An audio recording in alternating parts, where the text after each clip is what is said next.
Hey guys, Evgeny here. I just wanted to make a quick little impromptu video on something that's been on my mind for a little while. Just a little, hopefully, it's something that could help people when they're evangelizing to people.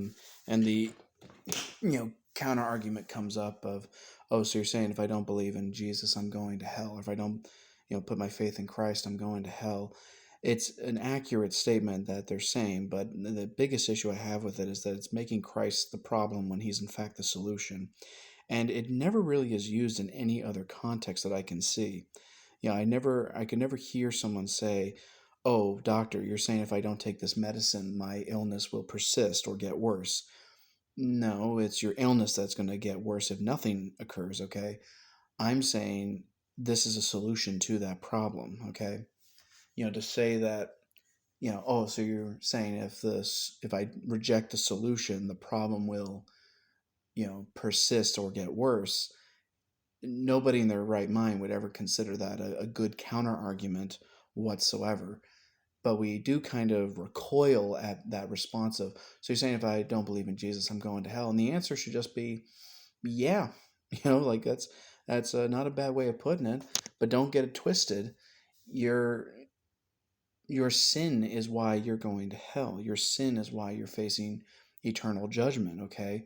Christ is the solution to that. Christ is the way out of that. And you're right. If you reject a solution to an illness, you reject a solution to, money troubles, you should reject a solution to anything, especially if it's the only solution, then yeah, your problem's just going to get worse and worse and worse until, until you reach that critical point of no return. And so, yeah, Christ is one of those, Christ is one of those solutions, and definitely falls in that category of something you need to make a decision for quickly, because you're literally one breath away from eternity. So, I mean, I just kind of chuckle when people say this counter argument, and it's more or less in simple conversation.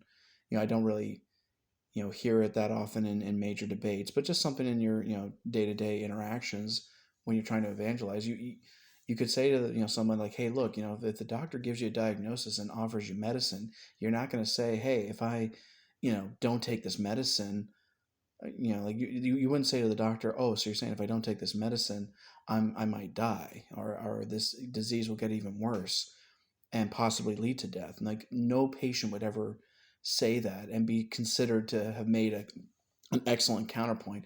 I certainly would never hear a doctor say, maybe not. I mean, well, you got to think of it this way, and blah blah. No, a doctor who's worth his or her salt would say, yeah, you're right. This medicine is literally the only thing that can help you right now. You need to take it, or it's going to get worse and worse.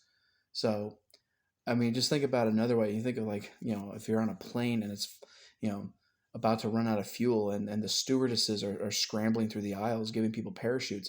What would you think of somebody who says, oh, so you're saying if I don't take this parachute, I'm going to die? Well, I mean, like, what would you think of that person? That'd be kind of silly for them to say that. You know, Rejecting the parachute's not why you're going to die.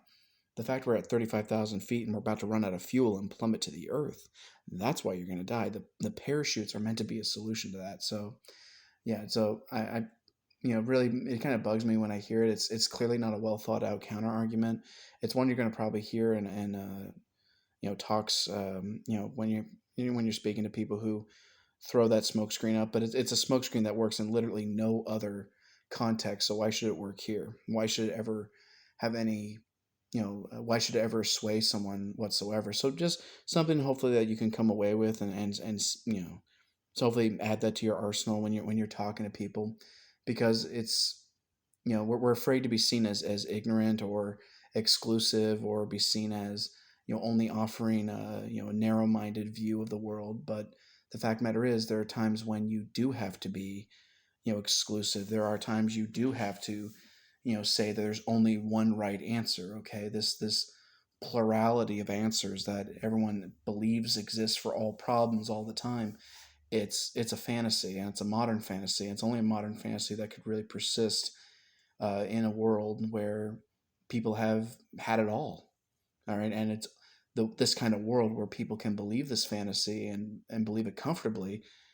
is only made possible because of people in the world who did believe in the exclusivity of truth, who did believe in, in the, drive and desire to, stay focused on one solution to one problem. And I would also say, comes from generations of men and women who did believe in a God. But, that's kind of me going on a tangent there. Sorry. The fact is, it's a lousy little counter argument, and we shouldn't shy away from it. We should address it. And I would really say, you know what?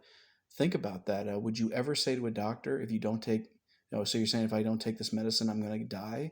You would never say that to a doctor. You wouldn't say to the stewardess giving you a parachute, oh, so you're saying if I don't take this parachute, I'm going to die? Like, just, something to think about, and hopefully something that helps in conversations in the future. So, just my 2 cents. No real script or anything like usual. Just me getting a thought out on paper. So, well, getting a thought out here on YouTube, I should say. Any case, you have a great day.